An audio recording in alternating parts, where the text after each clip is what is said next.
Well, in this video, I'll review everything you need to know, including his endgame viability, his early game applications, the talents that you need, the best pairings, and more. So stick around in this video for everything you want to know about Double C in 2024 and beyond.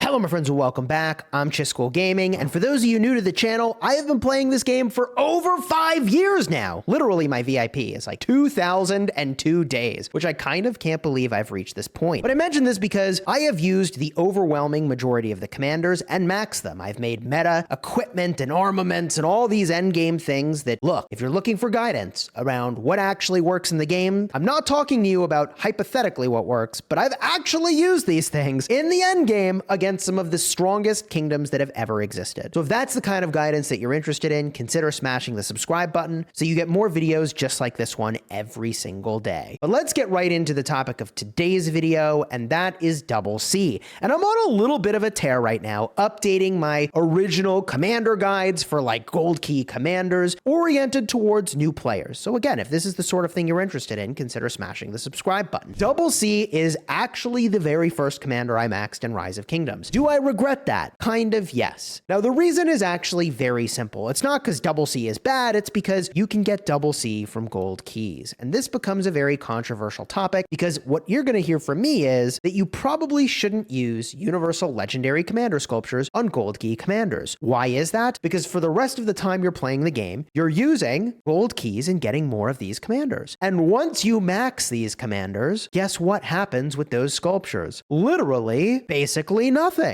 So I have 1,766 extra Double C sculptures that do nothing for me. So the weirdness of maxing a gold key commander is that once you've done it, every time you pull for them, it's basically worthless. So I used a bunch of universal legendary commander sculptures. I maxed my Double C, and from that moment forward, every time I pulled him from a gold key, it was a dead pull. All right. That gives you a little bit of context, but he is actually good. What's he good for? Well, a couple things. First of all, he is used in the end game constantly. Now, what is that for? Well, first of all, he's a barbarian smasher. So you can use him for hitting barbs, and he will be the secondary, ideally, in rallying barb forts. Minamoto is ideally the primary commander. So he's good for rallying barb forts. He's good for smashing barbs. He's also often used, as silly as this sounds, to go and get runes on the map. And he's also used in Ark of Osiris. This is a competitive alliance versus alliance game mode in the end game. It's 30 versus 30, technically. And in this game mode, you carry something called the Ark of Osiris to a structure to score points. If that's a thing you're going to do, Double C is one of the best in the game to be the primary commander to go and do it. That is because he has the mobility talent tree, which is not really good for fighting other players unless you're like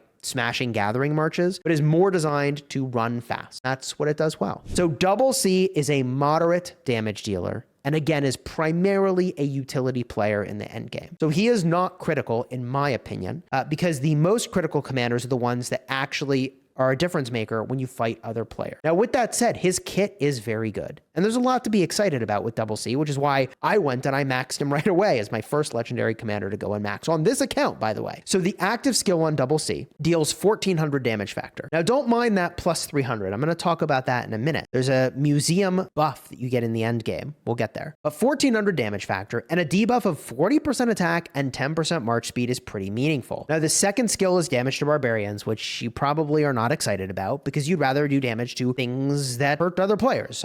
This skill makes it so that you get 10% march speed and 30% attack. This helps you against barbs and it helps you against players, right? The fourth skill is actually way more exciting than it leads on.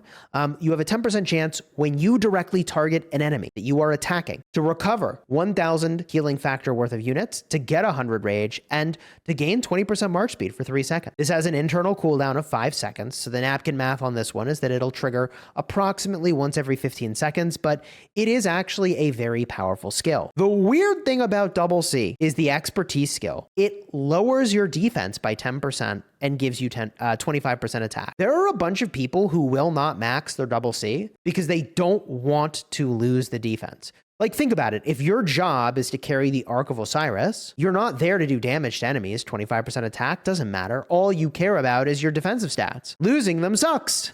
So there's a bunch of people who live in the camp of I will never max my double C, or in the very least, I will never unlock the expertise skill. And by the way, yes, if you don't click on the expertise skill, you will not unlock it. Ask me about the time I defended a flag with a Sun Tzu in a civil war. This was like 5 years ago, and I hadn't actually clicked the expertise skill to unlock it. You won't have it. Very silly. I made that mistake. Don't follow in my footsteps on that one, but do follow in my footsteps on this. When you're working on the skills, always max the first skill of the commander. You can use something called a skill lock to guarantee that all skill points go in the first skill, but what you want to do is max the first skill, then unlock all the other skills so that they will then be randomly assigned between the second, third, and fourth skill. You can't control where your skill ups go, unfortunately, and I feel like you, in my world, a perfect world, you ought to be able to, but since you can't, you want to give yourself the sort of maximum chance of getting a non-barbarian related skill if you're going to maybe use them in PvP in the early game, or you just want to optimize in the late game, in my opinion. All right. So that's what you want to do here. Now, the thing that makes him even more relevant in the end game is this building called the Museum. You get this in KVK Season 3. If you haven't had a KVK, don't worry about it. KVK stands for Kingdom versus Kingdom, and you're a long time away if you haven't had a KVK yet. But this lets you get extra buffs onto the commander, and 30% health plus 300 active skill damage factor is pretty freaking legit. That said, I don't know anyone who would make the argument that in the end game, you would run around in the open field and battle other players with a double C. So this means double C's role is relegated specifically to barbarian smashing and also barb fort smashing. I can't imagine a world in which I, with a straight face, would recommend a double C over other legendary commanders that are in the end game. This is yet another reason why, sure, if you're like in the earliest of days in your kingdom and you're battling and you wanted a few sculptures onto double C, like, okay, fine, right? But for the most part, it makes sense to be hoarding your sculptures for the end game. Now, with that said, if you are going to use double C as the primary, there are several things you can do. One is you can go battle barbarians. And if you're going to smash lots of barbs, you really want to have Trophy Hunter to get extra resources. I have hit, it's got to be hundreds of thousands of barbarians at this point. I have pulled down literally billions of resources from Trophy Hunter across all my marches that are using it. So Trophy Hunter over time is just value. You should be using that. All right. And I've gone all the way here to maximize my peacekeeping punch. It's a pretty straightforward build.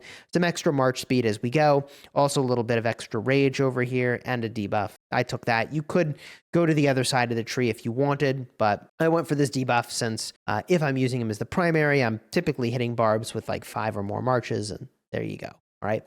Now, if you wanted a speed related build for Ark of Osiris, this is one option that you could go and do.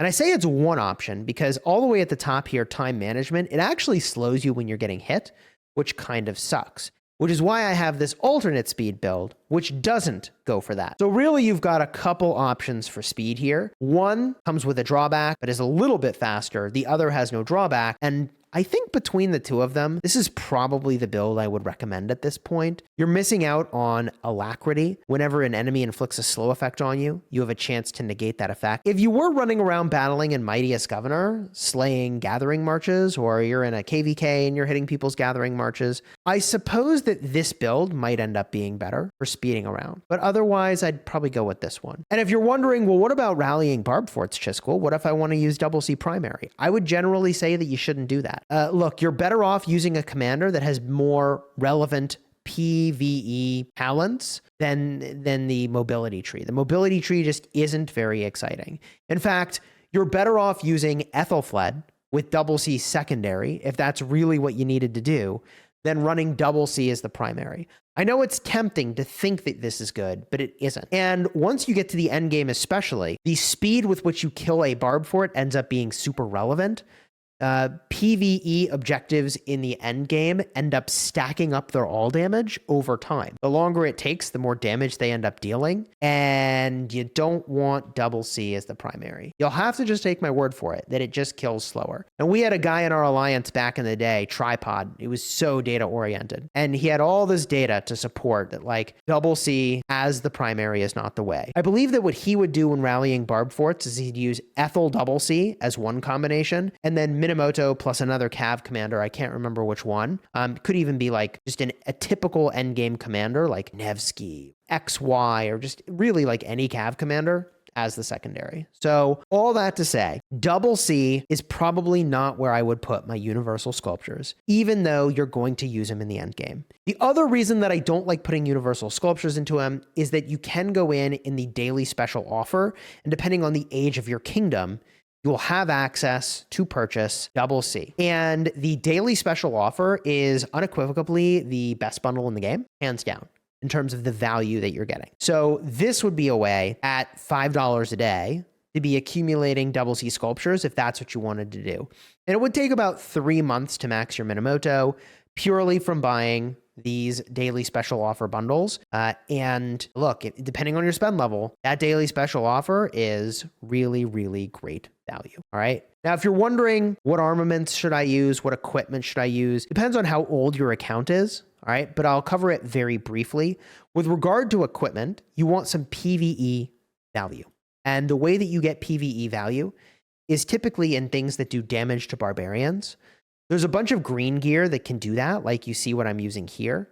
In addition, there's a 2-piece set that I'm not using because I have a VIP weapon, but the 2-piece Vanguard set, that's pants and weapon, end up being a shocking amount of stats for the materials committed. And as you start to upgrade, you can move over to Windswept, which is very powerful in giving you stats and march speed. Really, really great. With regard to armaments on your peacekeepers and what formation you choose, double C is all about mobility. So I've, with all my barb hunting marches, moved in on triple line as the formation for the base of 5% extra march speed. Again, if you don't have formations yet, don't worry about it. I believe you gain access to that in like KVK Season 2. So you're probably a ways away, and that's perfectly fine. All right. Now, in terms of pairings, I mean, I've covered like the PvE stuff. But in terms of PvP, I mean, I would try to be using him as the secondary. So like if you had a Minamoto double C march you were running around with, that would be pretty good. Another option, if you didn't have Minamoto or he was deployed elsewhere,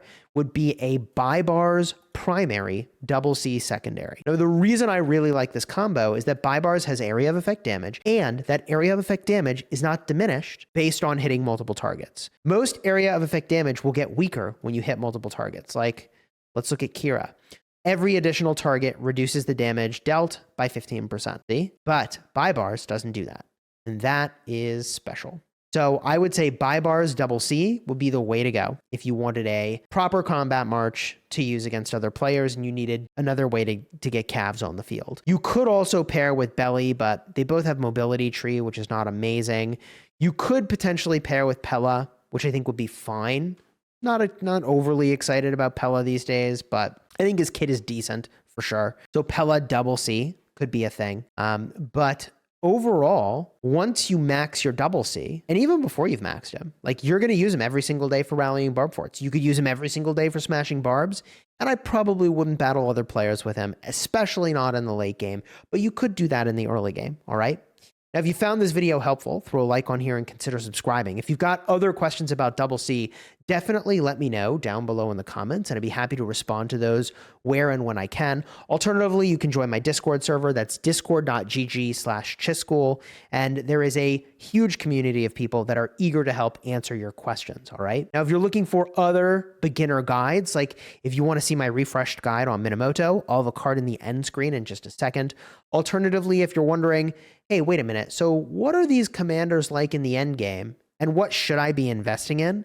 I'll have a card in the end screen for my most recent investment tier list. I update this thing every month, so there'll probably be a newer version by the time you're watching this, but the investment tier list is designed to help you understand, like, hey, here's what's in the end game, and here's what is going to actually last up until the end game. Double C, unfortunately, is not one of those commanders, but some of the gold key commanders really do hold up, and I'll be talking about more of those in another video, so smash that subscribe button, and until next time, you have fun smashing the kingdom.